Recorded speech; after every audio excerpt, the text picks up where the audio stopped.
You're listening to Sports Connections with David Smale, the show that brings you a fun and intimate look into connections throughout sports. Now here's your host, David Smale. Tim Grunhard was a second-round draft pick of the Kansas City Chiefs in 1990 out of Notre Dame and was an anchor for the Chiefs' offensive line during the entire decade of the 90s. He started 164 games for the Chiefs, which ranks third in franchise history. Throughout his playing career, Grunhard was one of the most popular figures with fans and in the community, and he still holds that status. He's been a host or co-host of multiple sports radio shows in the area. He was a very successful high school football coach, winning multiple state championships at Bishop Miege High School. And he coached offensive line at the University of Kansas for a brief time under Coach Charlie Weiss. Tim played with some of the all-time Chiefs greats, including Derek Thomas, Neil Smith, Joe Montana, and Marcus Allen. I'm sure he's got some great stories about those guys and others, and maybe we'll try and pry some of them out of him. So we usually try and keep these podcasts to no more than an hour, but that may be my biggest challenge yet. Settle in. We're going to have some fun. Tim, welcome to Sports Connections. Yeah, it's great to be here. Thank you so much, David, for having me. Looking forward to visiting with you on the iPod, the broadcast that you guys have been doing here for a while. I know you've had a lot of great people on, so I'm excited to join that club. Well, thank you very much. Now, you grew up in Chicago, or in the area of Chicago, stayed in the general vicinity at Notre Dame. What did you know about the Chiefs when you were drafted? Not too much. I do have a picture of myself, which is kind of interesting. In 71 when the Chiefs were in Super Bowl II? Is that 1970? They were in January of 70. They were in Super Bowl IV. Okay, Super Bowl IV. Okay, so in Super Bowl IV, my aunt, who lived in New Mexico, bought me a Chiefs helmet. Really? And she brought it to Chicago, and I saw the helmet, and I started to cry. And my dad's like, "What's wrong?" I said, "I want a Notre Dame helmet. I want a Notre Dame helmet." So my dad decided he would go ahead and paint it the golden dome color of the helmet of University of Notre Dame. And as I wore it, and I wore it everywhere. I wore it out in the backyard. I wore it, I tried to wear it to church, all those kind of things.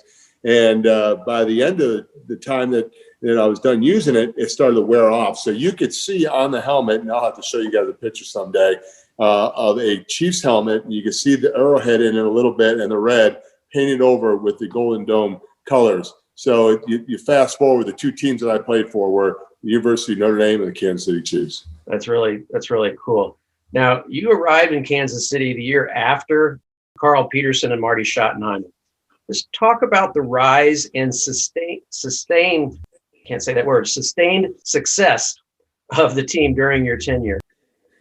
Well, yeah, we were blessed because we came in with Marty Schottenheimer and Carl Peterson, and Kansas City was really hungry.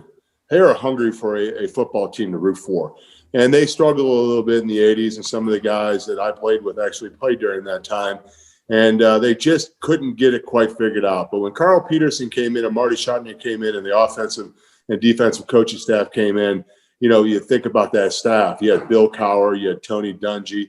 You had Bruce Arians, who now is in the Super Bowl against the Kansas City Chiefs.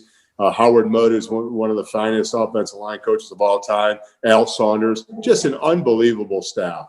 And those guys really, they gave us all the best opportunities to have success. They gave us a blueprint to win. And I was lucky enough to come right at the cusp of that. And I often tell people that, we built the foundation for the kingdom. The kingdom right now is thriving. The Kansas City Chiefs are in the second Super Bowl. They've been in 3 AFC championships. But the guys of the 90s are the one who laid the foundation, laid the brickwork for the kingdom to be built. Now, you talk about the kingdom, and obviously that's, every team talks about the such and such nation or whatever. And Mitch Holthus, the brilliant broadcaster for the Chiefs, came up with the idea of the kingdom. But it's more than just a name for the fan base. It's really an attitude, isn't it?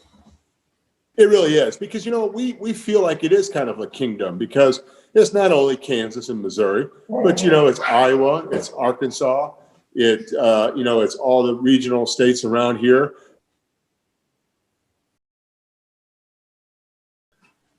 But it's all those different places and different people that encompass the kingdom. It's not just Kansas City.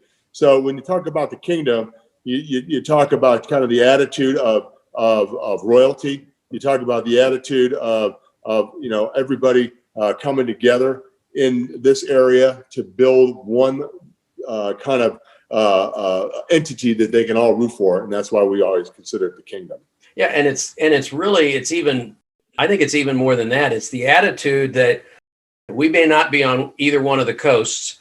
We may be in flyover zone, but we have something to offer here that if you really get to know us, you'll want to be a part of it as well. There's like, maybe it's part chip on the shoulder, maybe it's part pride, there's probably a lot of different things, but it is an attitude of supremacy. I don't know. I don't want to put words in your mouth there, but just describe what the kingdom means to you. Well, to me, I mean, there's a lot of pride, and like I said, I just always felt you're exactly right. The teams that play against us used to call us pretty much the black hole here, because you fly from coast to coast, and when you fly over Kansas, it's a flyover country. It's the black hole. It's the place that nobody wants to stop. It's no layovers even in Kansas City. So when people came into our kingdom, something that we built and something we have a lot of pride in, and something that a lot of guys in the past, in the 60s and the 70s and the 80s and the 90s that played for this team, we always felt that we had something special here, not only with the players, not only with the organization, with the fans. And if you encompass all three of those things, that built the kingdom. Now, how much credit does Carl Peterson get? Should he get more credit for developing the kingdom? And I'm thinking specifically about the two concepts. One, tailgating, which every stadium has, but Arrowhead invented it and perfected it. And two, the idea of the players getting out and becoming part of the city, part of the area. Just talk about that. And does Carl get enough credit?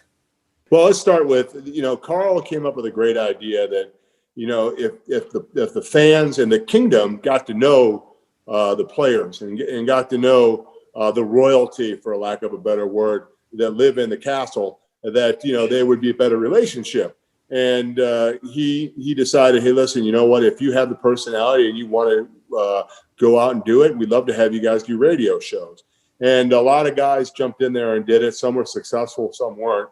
But the idea of people going on a Thursday night or a Monday night or a Sunday night and sitting with the players and talking about the game and getting to know guys and getting to know them personally, getting to know their families, getting to know their wives, getting to know their friends, getting to know their kids, really made them feel like they were a part of the kingdom more, part of that family. And it really worked out well. Now, with social media in this day and age, with all the different cameras and recording devices, you probably couldn't get away with a lot of the stuff that we did back in the day. But that was part of the fun of it. Yeah. You showed your real personality. You showed who you were. You had fun. There are people that I still talk to that we used to go to the levee back in 1992, 93, and 94.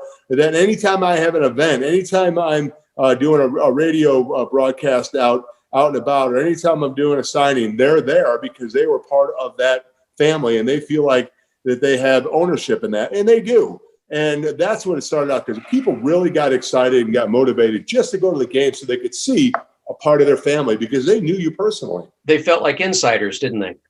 They did. And you know what? And that was great. And you know what? I think we've lost a little bit of that with just the kind of things that are going on in this day and age with, like I talked about, social media and everything else. And you really can't do that. A guy like Patrick Mahomes in the 90s. Patrick Mahomes, and I'm just telling everybody out there, I'm not just saying this to say it. He is one of the nicest, most genuine, caring people I've ever been around. Yeah. And he doesn't fake it. You know when people are faking it. Yeah. One of the biggest compliments that we always would give a guy that played on the team or was in the locker room is he's one of us. And Patrick Mahomes is one of us. He is one of the guys. So, I think that that was a special time for the Chiefs to try to just kind of build this foundation and build the trust of the fan base and give us the best opportunity to win. And then the idea of tailgating, I mean, when Carl and Marty took over, It was 2 years after the strike when they were averaging 25,000, and then it got up to 40,000 or 50,000. And it wasn't long before that place was packed. And if I'm not mistaken, Carl encouraged people to come early and set up their grills. That really was something that he brought to that's now, broadcasters talk about it all the time. You come into Kansas City, get ready to smell the barbecue. Yeah, well, and that was part of the method to the madness. One of the things that Carl really wanted the national broadcast to do, and what he wanted the broadcasters to talk about, was the tailgating, and was taking pictures, get out there and show the people out there having fun. So that was part of the allure. That was part of the mystique. And every time that I would drive into a home game, and I would get there probably about 3 or 4 hours before the game, that was when the barbecue specialists were out there getting their smokers ready and getting their barbecues ready and getting their food going. And I'd open the windows and smell that barbecue smell, and I knew that I was home. I knew I was going to a football game. So like Pavlov's dog, I had a little bit of that kind of just foaming at the mouth a little bit to go and play football, because I had that smell in my nose and I knew it was time to go play football. What we're talking about here, Tim, is the fact of a change in culture from, the Chiefs are going to lose again. We haven't been in the playoffs in forever. And when we did, it was a one and done, and to the point where people expected to win. So it's really a much broader thing than just tailgating and radio shows and even just football. It's a combination. Why do you think it changed so quickly? Well, I just think the players bought in. Marty Schottenheimer had a message. He had a plan.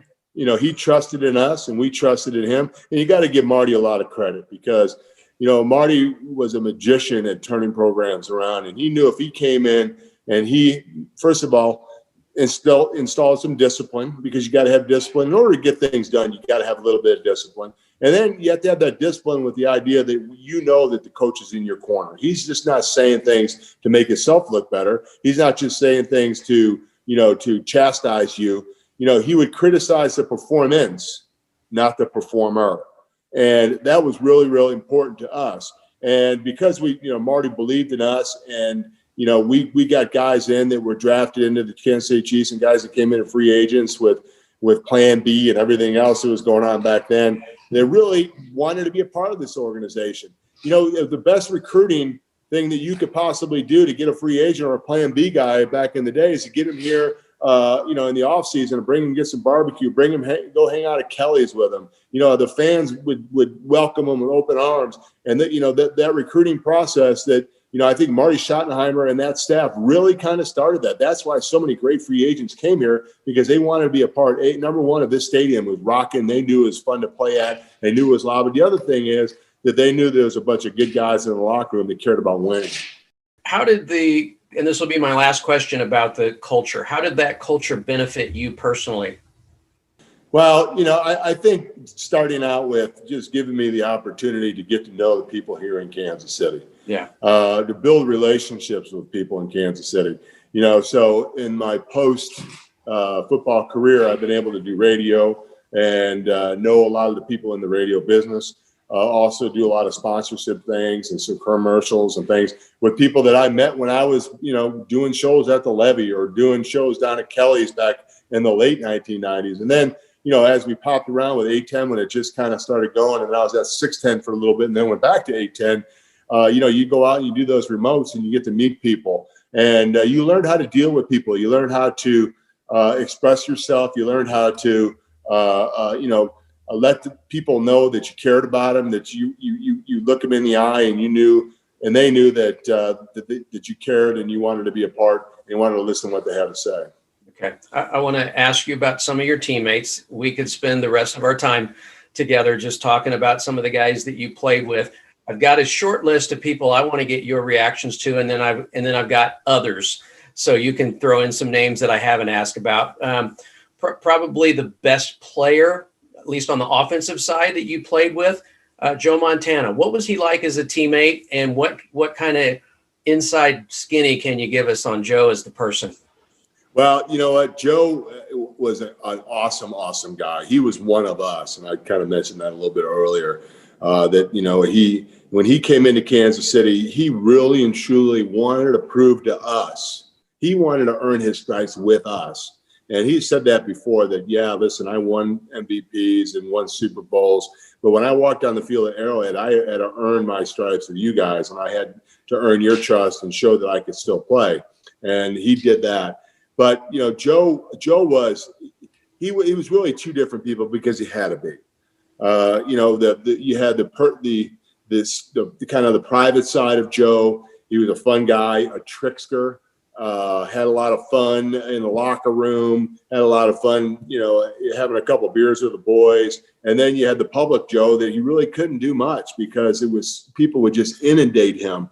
People were hiding under his car in training camp. When he would drink a beer and he'd put it down or whatever he was drinking, somebody would run up and grab that and put it in a sealed bag and they'd run off. They would take, like, they got a little piece of Joe Montana. So he had to deal with that too. But the best story that I ever had was, and I said this just the other day on the radio, I came in, Joe Montana comes into Kansas City, and I love Joe Montana. I remember watching Joe Montana with the Chicken Soup game in the Cotton Bowl when it was the ice game, and he had a 103 fever and came back and won the game. So, and then I watched him with the 49ers. I was a big Joe Montana fan. In fact, my wife, fellow Golden Domer.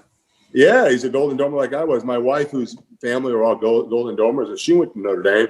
She had a poster of Joe Montana in her locker, in her high school locker. That means she is infatuated with Joe Montana too. So when Joe Montana came into town the very first time in minicamp, it was a Monday night. We had practice Tuesday, Wednesday, Thursday, and then we were all going to check out on Friday. So Monday night, we're doing our physicals, and I walk up, and there's Joe Montana, and I didn't know how to introduce myself, or I didn't, what do? You say, "Hi, Mr. Montana, I'm your center." So you're going to stick your hand between my legs here coming up soon. Yes, I walk up, and he could tell that I wasn't quite sure what to do or what to say. Yeah. He goes, "Hey, you're Grunhard, right?" I said, "Yeah." He goes, "Yeah, you're my center, man. Listen, let's go out and grab a burger right after this is all said and done." So we grabbed Alan Wright, who's been the longtime equipment manager for the Kansas City Chiefs. He was our driver. And then Joe Montana and I think we went to Fuzzy South and got a burger. And at that point, it was about 9 o'clock at night. And I called my wife, and this is back before cell phones and everything else. I called my wife from the facility. I said, "Listen, I'm going to go out to dinner with Joe Montana." She thought it was the coolest thing ever. And about 9 o'clock at night, I think we're going to go home. Well, that didn't happen. The next thing you know, we're down at Kelly's in Westport. And there was nobody down. There was a Monday night and probably April or early May. And there wasn't a lot of people down there. And this is before cell phones. So, we're down there and we walk in and Red's in the back, the old famous bartender at Kelly's. And we have, a couple beers and we're talking. And once again, nobody there. Literally within a half hour, it looked like St. Patrick's Day down at Kelly's. And this is before cell phones. I don't know how all these people found out. So then we had to leave there. Make a long story short, I got home about 3:30 in the morning.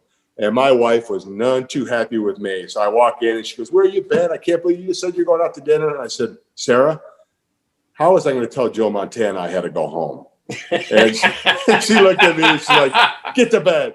But the crazy thing about it is the next morning, I'm not feeling that great. I pull into the facility and there's Joe sitting in the front row looking like Joe from a commercial, not a hair out of place, sitting with his legs folded, had his notebook in his hand, had his glasses on, looked like he was in a business meeting, and he looked as bright and as bushy-tailed as ever. And here comes this offensive lineman smelling like beer with his hair all over the place. And I couldn't believe that this quarterback was able to turn that around like that, but that was Joe Montana.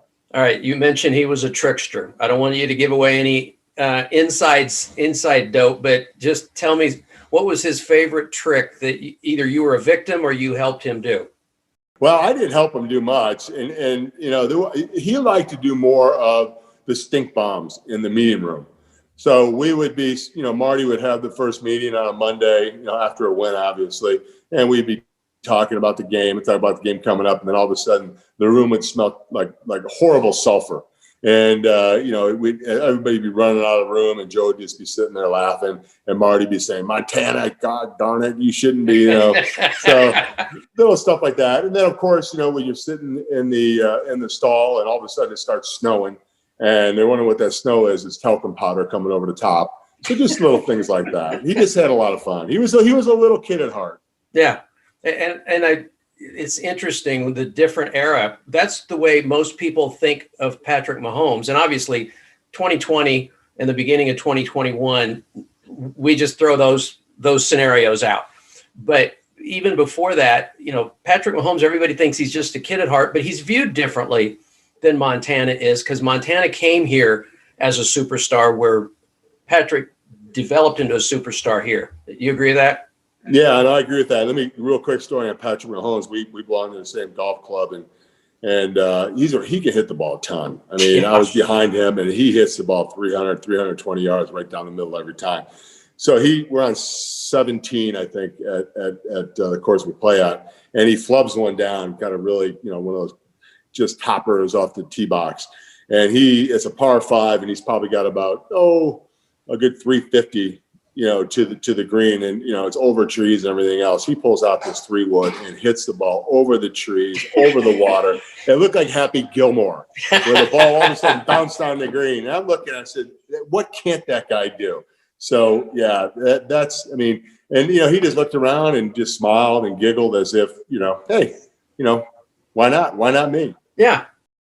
And I'm getting off subject here, but people ask me, because they know I'm in in most seasons, I'm in the locker room, either, at practice or after games or something. And they'll say, what's Patrick Mahomes like? And I said, I'm never there for his post-game press conference, because they bring him into the main room, and the organization I work for has somebody who's listening to Andy Reid, listening to Mahomes and whoever else the stars are. I'm in the locker room getting other guys quotes and stuff. And I'll walk by, and he'll be standing there getting dressed, getting ready to go into the media room, and he'll see you and go, hey, how's it going? He's just a guy. He just happens to be the most talented guy, in the game today. Maybe the most talented athlete we've had since Bo Jackson, but he's just a guy. He's not too big for himself, is he? No, and I know we're way off of our subject here, but why not? That's part of the fun of these things. But that's right. With a guy like Patrick Mahomes, he learned in the clubhouse. Yes. He grew up in the clubhouse. Yeah. And he knows the hierarchy of the clubhouse, and he knows, how people should treat people and how they shouldn't treat people. He learned from his dad, and he learned from all the baseball players. And, there's nothing more sacred than a baseball clubhouse.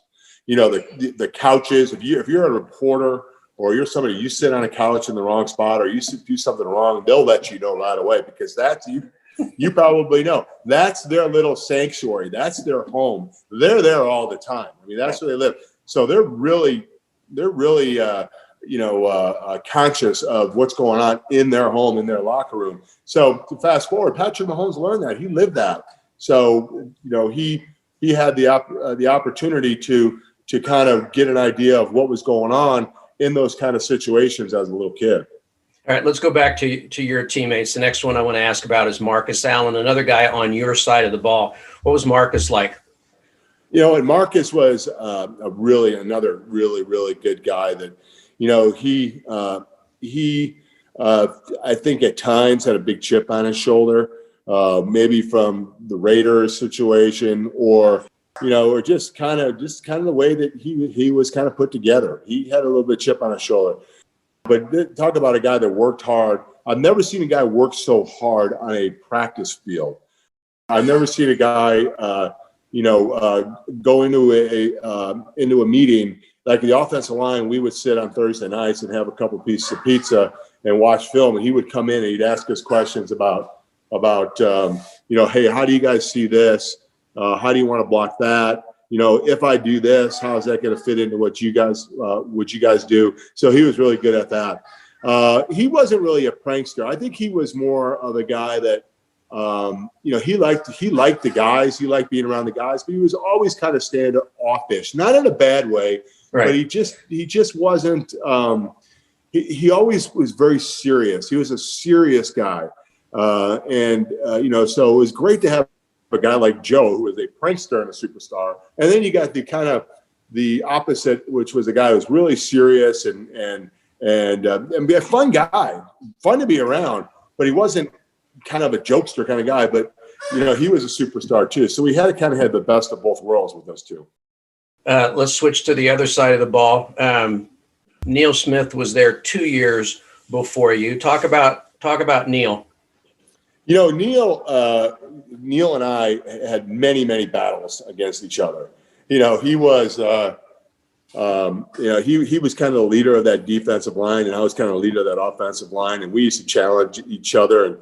And we're going to do an event with him coming up here, and you can even ask him. So there'd be times when we kind of felt that practice was there's a little lull and was losing a little bit of the juice. So we kind of look at each other and we knew, okay, it's time for us to get it going here and get in a little fight. And we would get in some physical fights, some really good physical fights, and after we'd walk off and we kind of wink at each other and smile and walk off. And we had that kind of relationship. But Neil was a really, really hard worker. And Neil Smith was the best thing that ever happened to Derek Thomas. Yeah. When Neil Smith left Kansas City, I thought that a little bit of Derek Thomas left with him. So he called him his little buddy, and he was. I mean, those two were tight as two guys could be, and they needed each other. And when Neil left, Derek, it wasn't as good of a situation for Derek. He missed Neil.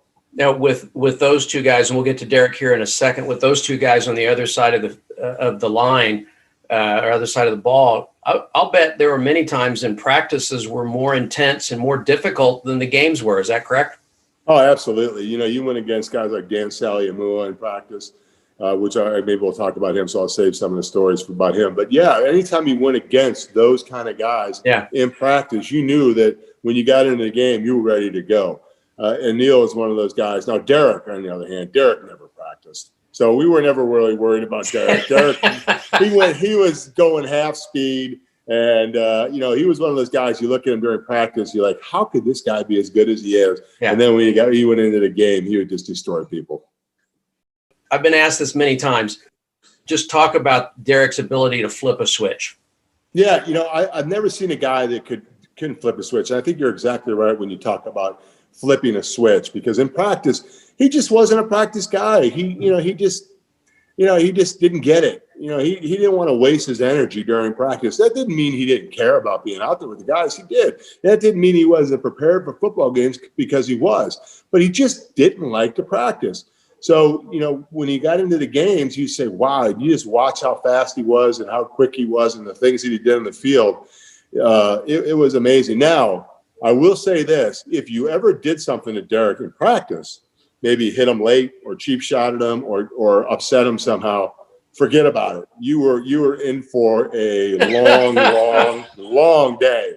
So you never wanted to wake the sleeping bear of Derek Thomas. You just wanted to let him go through his thing, do his thing, do what he does, and don't upset the apple cart at all. Because Derek, he was able to flip a switch like anybody I've ever seen. I've become friends with through the years with Al Wallace, and I helped him do a book a couple of years ago. And he was the first one to host Derek's radio show. And he said it was a weekly thing that kind of had a running bet on how late Derek would be to his own show. And Al would start it and say, well, Derek's on his way, hoping that he actually was and stuff. And Al described him as somebody, football was not who he was. It was what he did. He was really, really good at it, but he loved life, and football was the way he expressed that in a public setting. Would you say that's accurate? Yeah. The very first time I met Derek Thomas, we had the same agent, a guy out of Chicago, and how that worked out, I have no idea. But I have no idea how that worked. But so I walk in and he's like, hey, you're with Steve too. I'm like, yeah. He goes, yeah, you're my guy. So, from that point, he kind of took me under his wing. And it was always nice to me. When he had his limo, he'd come and pick me up in his limo, and we go out and go down. It was always nice to have a friend with a limo, by the way. I'll just let you know. That's a good thing to have. And I could tell you some stories about that, but I won't, about what was going on in those limos. But, Derek, he sucked every ounce of joy out of life. And when he passed away, it was devastating for me. It was heartbreaking for me. But you know what? He lived a full life. Obviously would like to have lived longer and all that kind of good stuff. But you know what? Derek, for every second of every day, he enjoyed what he was doing. And there's not a lot of people who can say that. Talk about, I think it's pretty unusual, but talk about Derek's relationship with Carl Peterson. I know Al talked about, he would, Neil Smith would say, they'd be on the sideline and then Carl would walk across the field or something. He'd say to Derek, "There's your daddy." They really had a good relationship, didn't they? Yeah, they did. And, they did a lot together. They would go out to dinner like once a week when Derek would show up on time, obviously.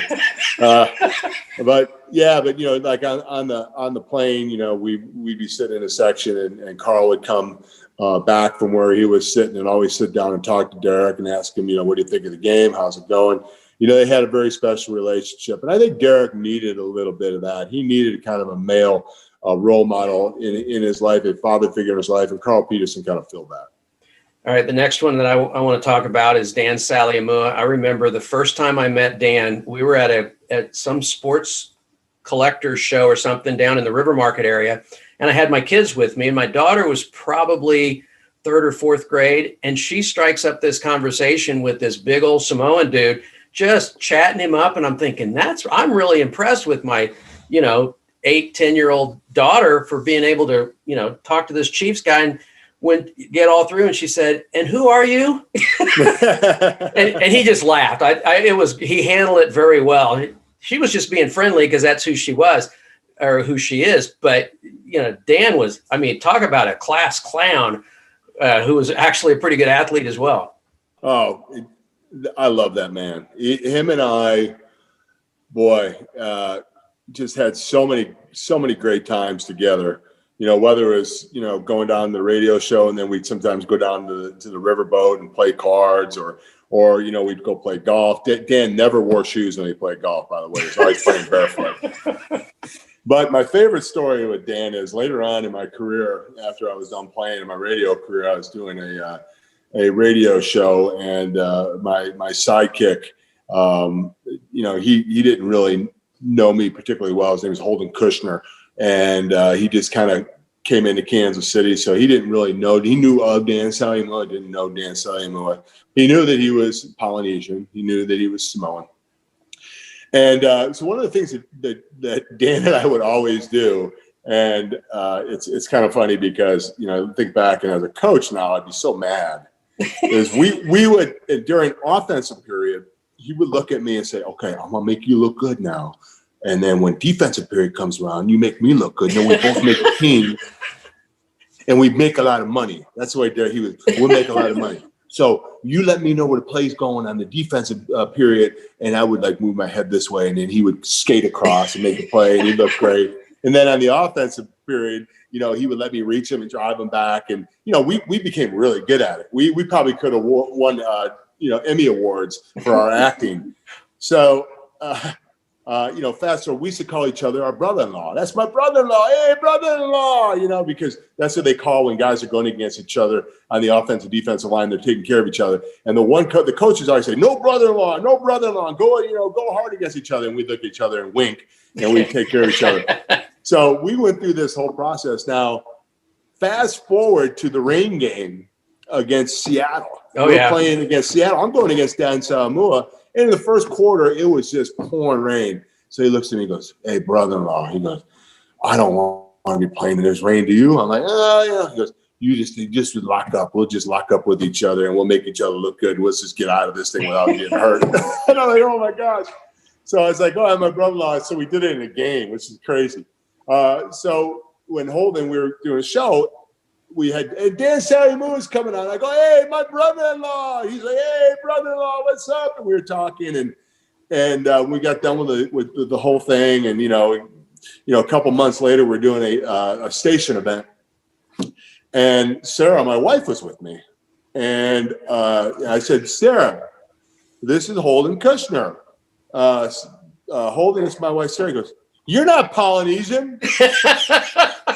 And I said, "What are you talking about? I thought that Dan Salimua was your wife's brother, your brother-in-law." I said, no. And I explained it to him. But that was the funniest thing. He really and truly thought that it was my brother-in-law. And to be really honest, we were like brothers. And anytime we see each other now, it's, I cherish every second I'm with him.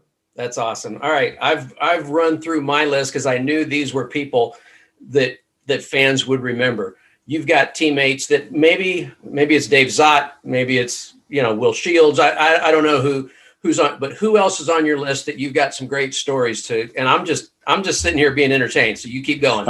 Well, Dave Zott was my best friend. And you talk about brothers. He was like a brother to me because we were drafted together. And in the summer, I had an apartment over because I kind of knew I was going to make the team, but he was drafted a little bit later, so he wasn't quite sure. So he never got really an apartment. He just kind of got, kind of a temporary place. So when he made the team, he had nowhere to stay. So I said, "Come and stay with me, Dave. Come over to my apartment. We'll stay." And the guy that I was actually living with in the summer, he got cut, so it worked out really well. So fast forward, I bought a place out in Lee Summit. And I said, "Come on and live with me." I wasn't married yet, so Sarah and I were dating. So he lived out there with me, so I decided it would be a really good idea to buy a horse. Okay, here's a kid from the south side of Chicago who's never been around a horse, never been on a ranch, and now all of a sudden I got 20 acres, I got a pond, I got a horse, I got a barn, I got all this stuff that I'm dealing with, and I'm trying to play football as a rookie in the NFL. Note to self, and note to anybody out there, don't ever do that to yourself. So when the spring came around, I had to figure out how to cut the damn lawn. I said, "How do you cut this thing? It's 20 acres, So Dave and I decided we were going to go out one night, and we went down to Westport, and I think we were at Lynn Dickey's or something, and we got back, and it was about 1:00 in the morning or so, and we said, "Hey, let's go see what's going on, in the barn." He's kind of walking around, kind of maybe having a final there, and we walk out, and the horse is like laying on its side. Oh no! And the horse had broke into the barn and ate like 60 pounds or 50 pounds of grain. Now, horses will eat themselves to death, right?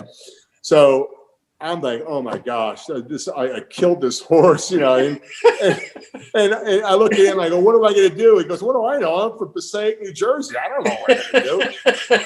So Dr. Herzog, who is a famous guy on Lee Summit, was a veterinarian, lived across the street. So I said, "I got to call Dr. Herzog," because he said, "Hey, if there are any problems or anything, give me a call." So I call him. It's about 2:00 in the morning.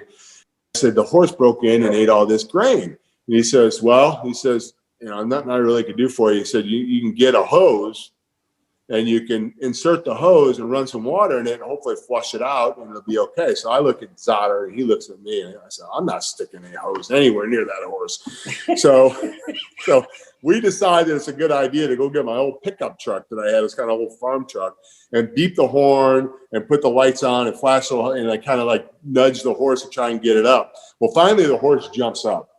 And Dave and I are in the car, and we are laughing now because now we know the horse isn't going to die. All right, so we're laughing a little bit. And as the horse is running, you can imagine all the grain is shooting out of the horse, and we had the windshield wipers on. We were chasing the horse around the back 40, driving this thing. We were trying to get copper to horse, and so we did it for like 2 hours until the horse expelled all the grain that he ate, and we saved the horse's life. So there's always another way to skin a cat, right? There's always another way to take care of business. And that was Dave and I. I got so many stories about Dave and I out on that ranch of ours. One time, he borrowed Bill Moss's mower, his tractor, and he lived out by the airport in Lee Summit, and we had to go right down. Colburn Road. You had to go right down Colburn Road, which was about 4 miles. Yeah, you'll be fine. Just drive the tractor down Colburn Road. So about 4 or 5 hours later, I'm like, "Where's Zot? It doesn't take that long." Well, he had the tractor in low, and it could go no more than 5 miles per hour. And the traffic was backed up for like a mile and a half, right? And I pull up, and the thing is overheating and smoking. And I was like, "Oh, my gosh." We just had so many fun times. And Dave's out, and I always tell Dave, Dave's wife and Sarah, I said, "Listen, the only person that I've ever slept with more than my wife is Dave Zott, because we stayed in every away game. We were always roommates in every away game. And so we always laugh about that. And I see Dave all the time in the summer, and we laugh about that. I said, you know what, you're still the second person that I've slept with more than anybody else is Dave Zott, because we were always roommates on the road. Talk about Billy Bob, Bill Moss. Billy has the biggest heart of any guy that I've ever been around. He is a tough, hard-nosed Pittsburgh kid that, I guess he's from Philly. He went to college in Pittsburgh, but just a tough city kid and is no nonsense. But he took Dave Zott and I under his wing. And I can never thank him enough. Billy Bob and I, there was another guy that, we'd get in a scuffle all the time in practice. And this wasn't because we were trying to get people going. This is because we genuinely didn't like each other during practice. Right? And we had one time he broke his hand on my face, and I figured, I got the best of it. But but Billy has such a big heart. Anytime you ask Bill Moss to do something for you, he'd be the first one to do it. Anytime there's a charitable event, Bill Moss is there. He's done such a wonderful job with the ambassador program. Bill Moss is really what Kansas City's all about. It's a big, tough, hard-nosed, kind of blue-collar guy with the biggest heart in the world, and that's Bill Moss. All right. Any other players before we move on? I guess you could talk, if we're going to talk about offensive line, John Alt, who is the biggest man I've ever seen. So John was not a drinker, but at least once a year he would have what we called the John Alt meltdown, where it'd be like a Monday, and then Zott would have to take care of him in the morning, and I'd have to take care of him in the evening, and he'd be out, and we'd be out with him, and just letting him blow his steam off. And he would he's had the biggest personality. He was just this quiet guy and just this cerebral guy, but he had that one day a year that he just kind of let it all go. But the best story is, so we're on a trip in Canada with me, Zott, and Alt. And people don't know that John Alt's father was in a wheelchair and lost his legs he had a car accident. He was paralyzed and later lost his legs, I think, with diabetes or something. Well, so he basically, had the kind of stumps there, and wasn't very easy to move around because he was a bigger guy too. Well, we're on this float plane, and they pull these boats up to the plane to get people out and get in the boats. And as big guys, you step on a canoe or a John boat, those things are rocking. Well, John is trying to get his dad out of the airplane, and his back starts to cramp. He had that bad back, and he just threw his dad. And Zotter and I caught his dad before he went flying into the water, and we caught his dad. And I said, "John, what are you doing?" "Oh, my back was hurt." I said, "You just threw your dad." He's like, "That son of a buck just threw me. He would have sank like a stone in that lake." So, John Alt is another big time character. All right. Anybody else? I've got some more questions, but I don't want to cut you off because these stories are great. No, that's about it. I mean, there's so many different guys and so many different stories. And, between Glenn Parker, who is a wine enthusiast and a gourmet cook, to James Hasty, who was the most intense person I've ever been around, but just a really wonderful person. Just a lot of really good guys. Yeah, maybe we'll do a part 2 and we'll do only teammate stories. I want to talk about your kids. Now, if I'm not mistaken, all 4 of your kids played sports at Notre Dame. Is that right? No, the twins played sports, and then my other daughter went to SLU and swam at SLU. So my oldest son, he played high school football. He was a good high school football player. Had some Division 1 AA scholarship. I guess it's called FCS now. But he just didn't want to play football anymore. He was ready to just go to Notre Dame and be a student. But 3 of my kids were Division 1 athletes. Colin was a walk-on at Notre Dame and earned a scholarship. Kaylee had a scholarship for swimming at Notre Dame. And then Cassie, my youngest, had a scholarship to swim at SLU. But I always tell people, I was always out in the backyard when they were little kids, with baseballs and golf clubs and footballs and basketballs and, even hockey when it was a little bit colder. We were always doing a sport. We were always out there playing. And I always had these these dreams of these kids going on and being Division I athletes and working with them and, teaching them how to, long snap and teaching them all these different things. Neither one of them earned a Division I scholarship to go play sports. But my two daughters, who I never did anything sports-wise, now I'd play dolls with them. I'd go, we'd play cards, or I'd read them books, or we'd watch movies together and all that stuff. They were the Division I athletes. So the moral of the story is, don't mess with your kids, because it doesn't matter what you do. I never did one thing with them sports-wise, and then they both come out with Division I scholarships. And the two kids that I worked with all the time, they didn't get one. So the moral of the story is, it doesn't matter all you do. It's either going to happen or it's not. Colin, one of the twins, has entered the transfer portal and is signed to play at KU. Right. That's really cool that you're going to be able to watch his last year this coming fall play close to home. You don't have to drive or fly to South Bend every weekend. Yeah, it's going to be great. Firstly, he's got 2 years because of COVID year. So he was redshirted. And so Colin graduated in 3.5 years with a finance degree from Notre Dame. And he said he wanted to, give himself an opportunity to go play a little bit more. Yeah. He played about 100, 150 plays at Notre Dame, but he wanted to go and kind of put his signature on a program. And he had a lot of opportunities. It's funny, he kind of blew up. And we didn't know what to expect because, he had to enter the portal later than everybody else because they were in the playoffs.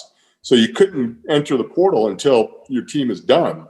So there's really only one more week left. Right. But we found out that the center position of all positions, the center position was kind of a need position in the portal this year because a lot of teams are running the RPO packages. A lot of teams are running these timing packages and get rid of the ball quick.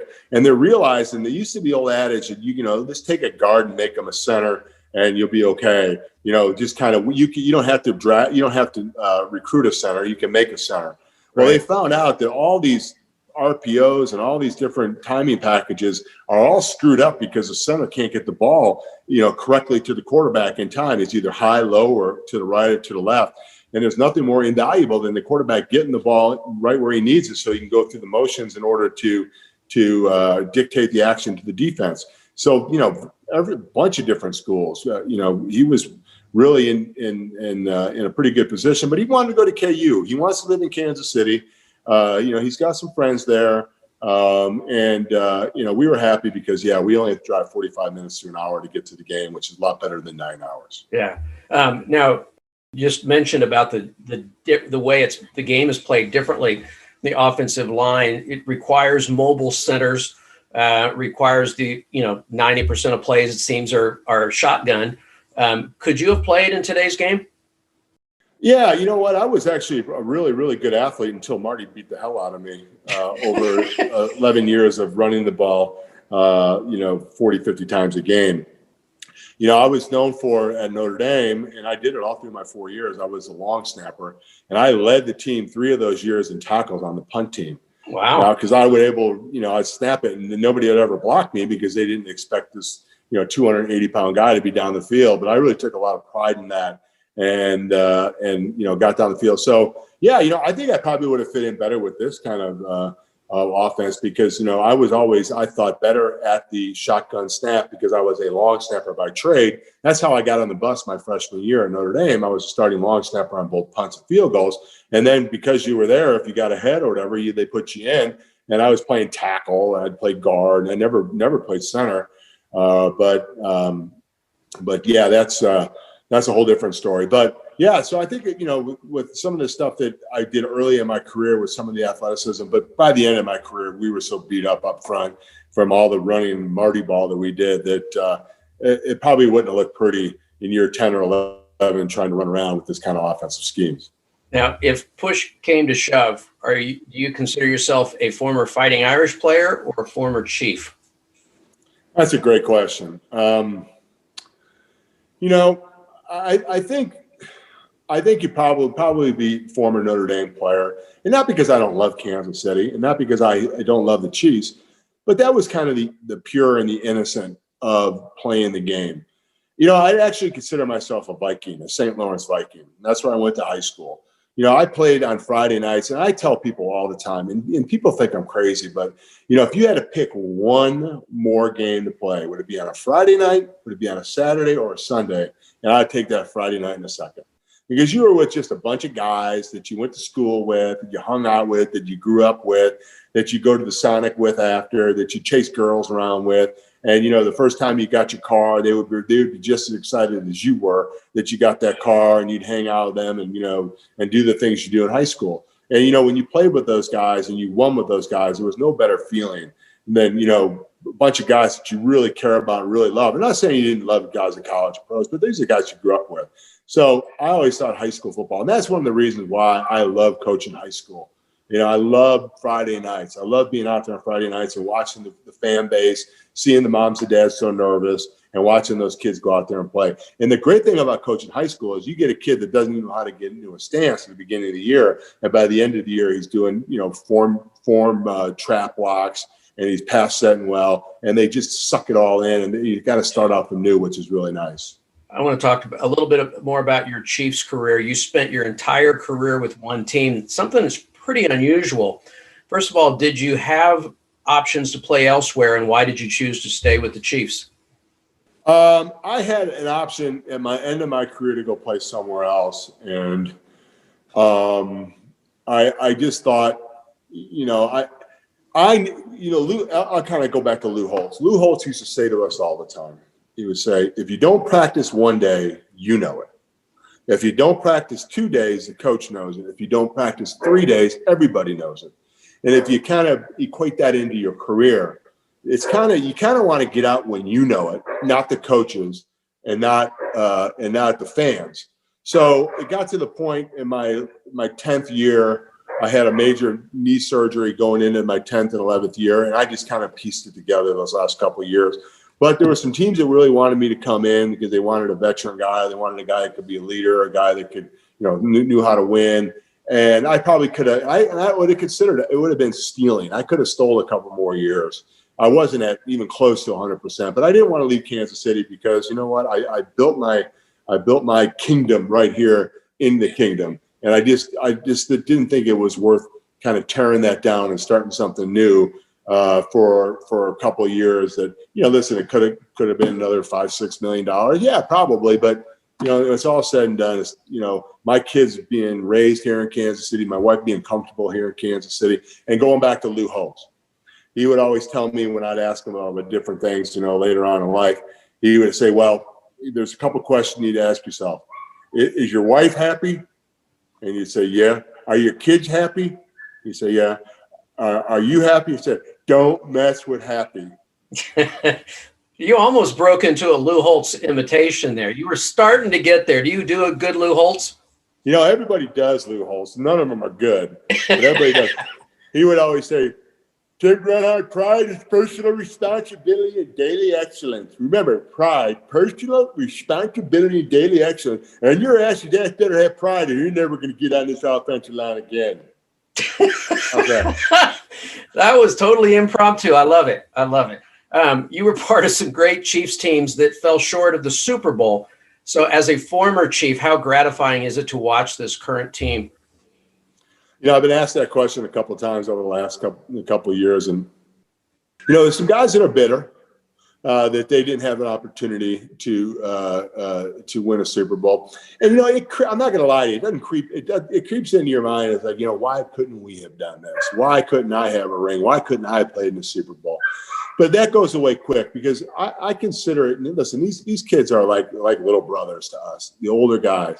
It's like going out and watching your little brother play Little League baseball and he hits that home run. Who's more excited than the parents or the brothers that are up in the stands? And that's the way we are. We're just excited for these guys. We love watching them compete. We love watching them, complete the kingdom. And, this is a great organization with a lot of great people who played for it. A lot of people had a lot of pride in this organization, and nobody deserves to hold the Hunt Trophy for AFC Championship more than Clark Hunt. And that's one of the things that I really and truly regret is I didn't have the opportunity to hand the Lamar Hunt Trophy to Lamar Hunt. Last year, people know that I've been a Chiefs follower since they moved to Kansas City in 1963. I've written books, things like that. I wrote in the book that I did on the entire history of the Chiefs that I was far more emotional with the AFC championship last year than the Super Bowl championship, seeing Clark Hunt holding up that trophy with his dad's name on it. Did you feel the same way? I did. You're exactly right. I cried. We had the great opportunity to go on the field. We were waiting in the tunnel and the game ended. We got to go on the field, and just to see the confetti come down and to see the Hunt family up there, to see Norma getting the Lamar trophy, to see their whole family, to see Andy Reid how excited he was, and see guys like Travis. So I love Travis. He's just a great guy, and a lot of the other guys that I've got to know, Fisher and Schwartz and all those guys. You know what? It was very, very emotional for me. The Super Bowl was great, and I was very excited and happy. I was lucky enough to go to the post party with the guys over at the hotel. But you're right, the AFC Championship. There's just something about that one that's kind of touched me. There were more tears in the AFC Championship than the Super Bowl. We've used up way more time than I asked, but I want to just finish with a couple of things. First of all, your involvement with First Downs for Down Syndrome. Gordon Docking came to you as a rookie, I believe, or early in your career and said, we want the offensive line. We want you to help that. Just talk about your relationship with that organization. Yeah, it's been a great relationship. I wish I could do more, but you kind of graduate out of that because they want they want the offensive line to be involved. And my wife has been on the board there for many, many years, and we always go to events.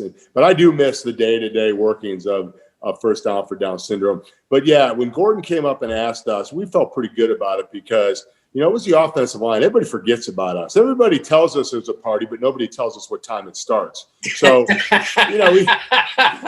we had an opportunity to kind of start our own thing and be involved with a charity. And the best thing about it is the kids that we started taking the pictures with, including Blake, who was just a little kid. One of the girls that I had in my arms, who was like 1 or 2 years old. I just got a picture from her aunt, and now she's, like 30 some years old. And, she's very productive and doing great.